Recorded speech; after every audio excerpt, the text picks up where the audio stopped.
بسم اللہ الرحمن الرحیم۔ یہ کویشچن کئی دفعہ پوچھا گیا ہے اور پھر بار بار مختلف جگہوں سے واٹس ایپ پہ میسیجز آتے ہیں کہ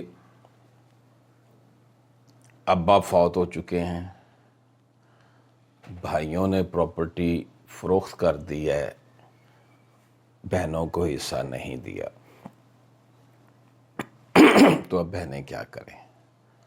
تو اس کے لیے عرض یہ ہے کہ ابا اگر فوت بھی ہو گئے ہیں، بھائیوں نے اگر پراپرٹی فروخت بھی کر دی ہے، پھر بھی آپ اپنا حصہ کلیم کر سکتے ہیں۔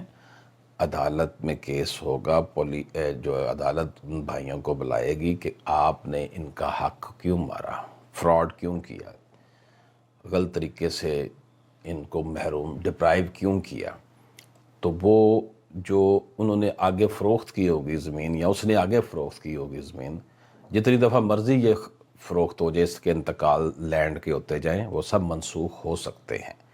اس لیے یہ نہیں گھبرانا چاہیے کہ جی وہ زمین تو اب بڑی جگہ بک گئی ہوئی ہے، تو اب ہم کیا کریں، اب ہمیں تو ہمارا حصہ نہیں مل سکتا، وہ صبر شکر کر کے بیٹھ جاتے ہیں۔ ایسی بات نہیں ہے۔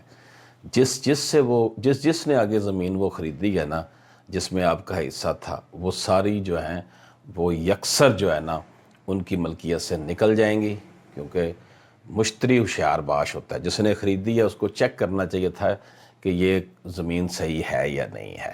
اس لیے وہ خواتین، وہ لوگ، وہ مرد جو ہیں، جو کہتے ہیں کہ جنہیں محروم کر دیا گیا وراثتی زمین میں سے، اور آگے وہ زمین کئی جگہ بک چکی ہے، تو اس کا ہم کیا کریں؟ تو ان کا یہ ہے کہ جناب وہ بھی سول سوٹ میں ہیں، انشاءاللہ ان کو حق اس کا ملے گا۔ اجازت دیجیے، اللہ حافظ۔